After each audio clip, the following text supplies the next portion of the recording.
अस्सलाम वालेकुम। आज हम CC 3.1 चैप्टर 16 के पेज 3 में कंफर्मेशन ऑफ द एग्जैक्वेशन।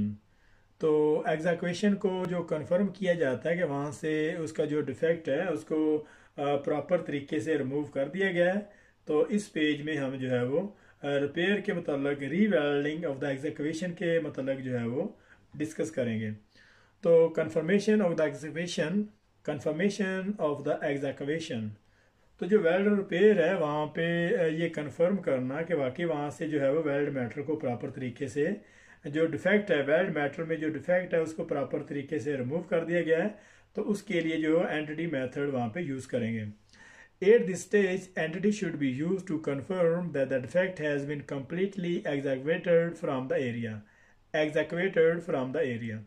तो ये बात कर रहा है कि एंटिटी का मेथड वहाँ पे इस्तेमाल किया जाएगा ये चीज़ कंफर्म करने के लिए कि जो वेल्ड मेटल का जो डिफेक्ट है, जो वेल्ड मेटल में जो कंपोनेंट में जो डिफेक्ट है वहाँ से उसको जो है वो प्रॉपर तरीके से रिमूव कर दिया गया है। रीवेल्डिंग ऑफ द एग्जैक्वेशन, और जब उसकी जो एग्जैक्वेशन हो जाती है, जब उसकी जो वेल्ड रिपेयर जो बना ली जाती है, तो उस वक्त उसका जो रीवेल्डिंग, दोबारा जो वेल्डिंग करने का जो मेथड है उसमें prior to rewelding of the excavation is detail weld procedure we need to be drafted and approved by the welding engineer. यहाँ तक इसको देखते हैं।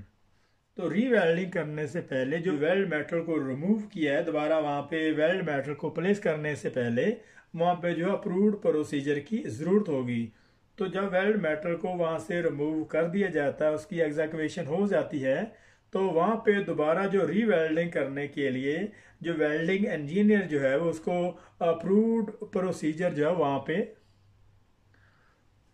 तो उसके लिए वेल्डिंग इंजीनियर से जो अप्रूव्ड वेल्डिंग प्रोसीजर की जो है वो ज़रूरत होती है। The procedure qualification is often carried out by the welder who is to be use on the repair and who then should become approved should the procedure become qualified. यहाँ तक इसको देखते हैं। जब वेल्डर जो उसको रिपेयर कर रहा होता है तो उसी वक्त उसकी जो प्रोसीजर क्वालिफिकेशन जो है वो बन जाती है। तो जो वेल्डर की जो वर्किंग के दौरान जो क्वालिफिकेशन होती है उसे हम प्रोसीजर क्वालिफिकेशन जो है, तो वेल्डर की जो क्वालिफिकेशन है, जब वेल्डर जो रिपेयर को निकाल रहा होता है तो उसी वक्त उसकी जो क्वालिफिकेशन है वो अप्रूव्ड हो जाती है।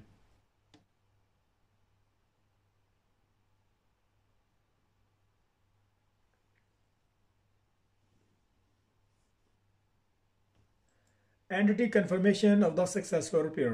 After the excavation has been filled, the weldmate should then undergo a complete retest using entity to ensure no other defect have been introducing during the repair.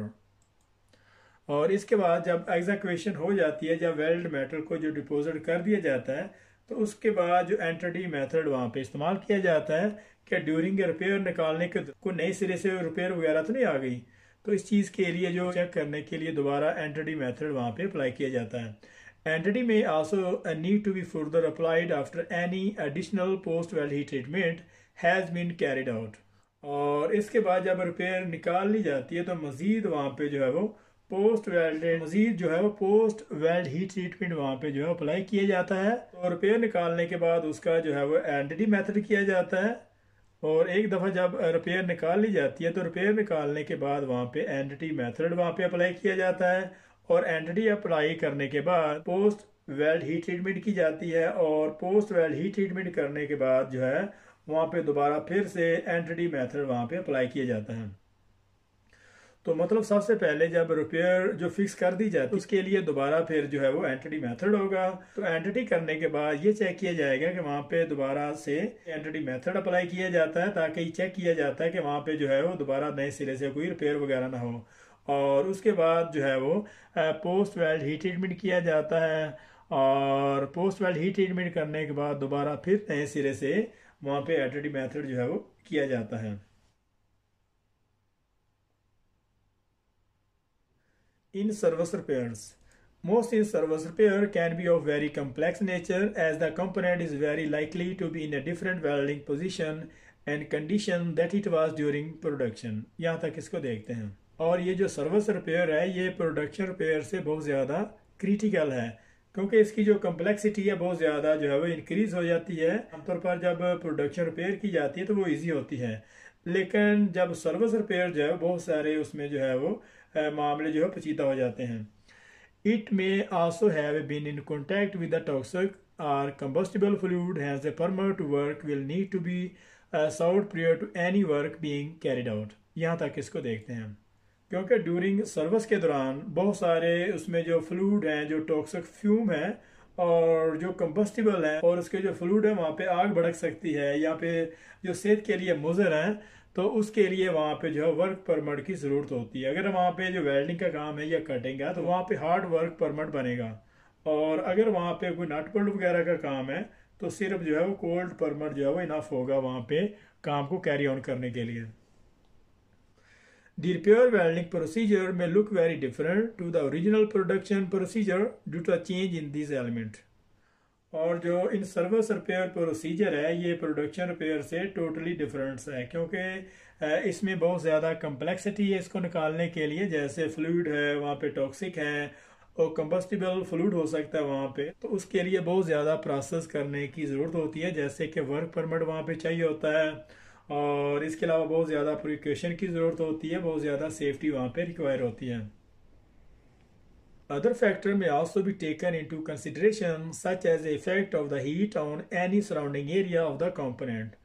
और इसके अलावा दूसरे भी बहुत सारे फैक्टर हैं जिनको चेक करने की ज़रूरत होती है, जैसे कि अराउंड का एरिया, वहाँ पे उसकी जो कंपोनेंट के आसपास जो एरिया वो बहुत ज़्यादा हॉट हो सकता है, वहाँ पे हीट हो सकती है। जैसे कोई बॉयलर का एरिया या फिर कोई ऐसी लाइन है यहाँ से, या फिर कोई ऐसी लाइन है यहाँ से स्टीम वगैरह गुजर रही है, तो ऐसी कंपोनेंट को जो बहुत ज़्यादा मुख्तात होने की ज़रूरत होती है।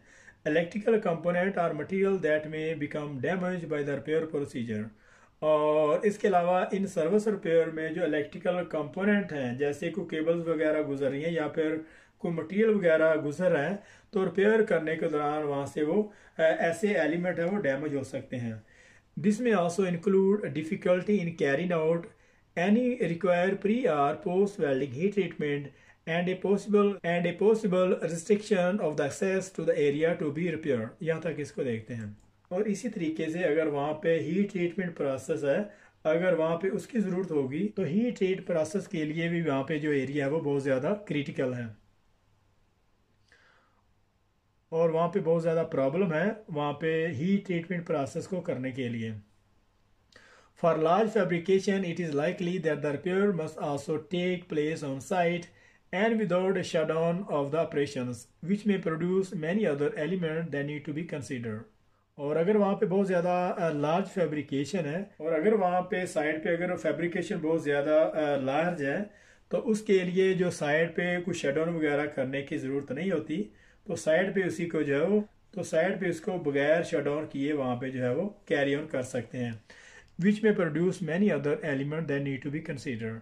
तो इसके लिए बहुत सारे दूसरे एलिमेंट हैं जिनको देखने की ज़रूरत होती है। जैसे अभी हमने जो रिपेयर के मतलब इन सर्विस रिपेयर में बहुत सारी जो डिफ़िकल्टी हैं, जैसे वहाँ पे ये हो सकता है कि फ्लूइड है, केमिकल कंबस्चन है, जैसे अगर हार्मफुल या फिर हीट या फिर वहाँ पे बहुत ज़्यादा हीट है, तो ऐसे एलिमेंट को देखने की वहाँ पे ज़रूरत होती है। Repair of in service A repair of in-service defect may require consideration of these and many other factors, and as such are generally a repair of in-service defect may require consideration of these and many other factors, and as such are generally considered as a much more complicated than production repair, as much more complicated than production repair। और यहाँ पे आखिरी line में वो यही बात कर रहा है कि जो सर्विस रिपेयर है वो प्रोडक्शन रिपेयर की निस्बत बहुत ज़्यादा क्रिटिकल है। तो यहाँ पे हमारा 16.3 पेज यहाँ पे ख़त्म हो रहा है। तो मिलते हैं नेक्स्ट पेज में, तब तक के लिए अल्लाह हाफिज़।